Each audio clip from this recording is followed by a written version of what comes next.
The Witch's Broom by A.J. Jacobs. Once upon a time, there was a witch named Grizel, who chalked up a very enviable record when it came to witchery. If you don't believe me, just look at her resume. Sleeping Beauty. Cast highly effective spell on young female, putting her in a state of slumber for several decades. Hansel and Gretel. Successfully enticed two young siblings to a house in the forest using sweet food as bait. Naturally, when it came time to give out the award for the best witch of the year, Griselka won.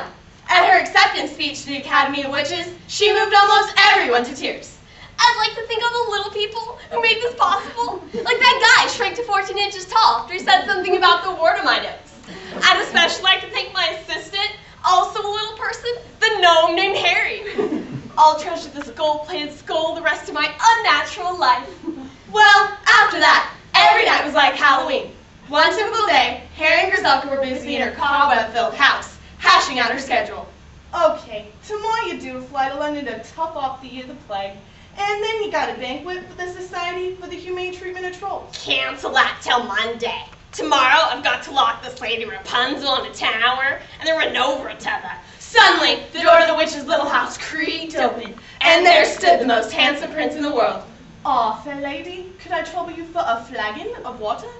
Such a request wasn't exactly the wisest thing the prince had ever done.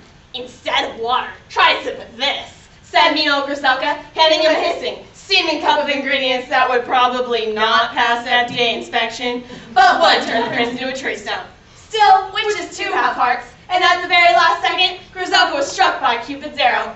Don't drink that! She melted to the floor. The liquid burned a hole 3 feet deep.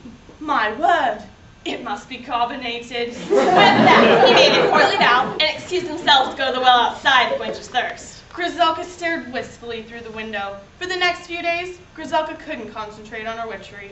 She sent Snow White a poison kumquat instead of a poison apple. She turned bats into bunny rabbits. She tried to put people to sleep, but just made them tired and cranky.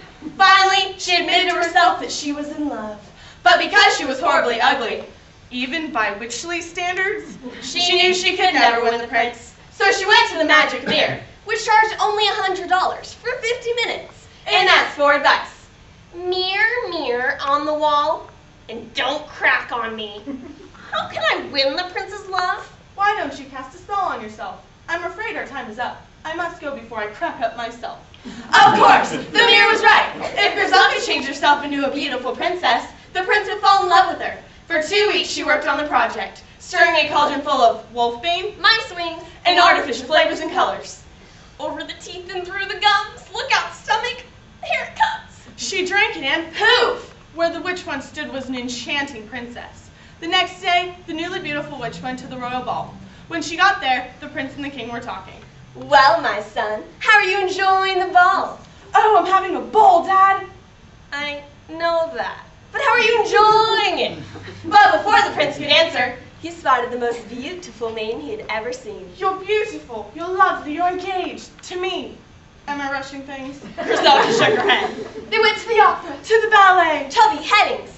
But there was one little problem. Wherever they went, along came a broom. The broom that Griselka used to ride on. It would ride in the carriage with them. Sit next to them at shows. There was just no escaping her past. The prince began to get a bit suspicious. Desperate, Griselka decided to shell out another $100 and go to her old mirror on the wall. Ah, well, it's all psychological, my dear. You see, that broom over there has a sort of dust complex. Now that you're a princess, it's lonely. It misses its former owner, and it no doubt still thinks you are a witch. Well, what can I do? The answer is simple. Get it a bride. Now, in medieval English, which is what the mirror was speaking, the word bride meant dustpan. So the witch immediately purchased a small but attractive dustpan and set it beside the lonesome broom in the broom closet. In the end, when the prince and princess got married, they had a double wedding with the happy cleaning instrument couple. So as you can see, not only was there a bride and a groom, there was also a bride and a broom.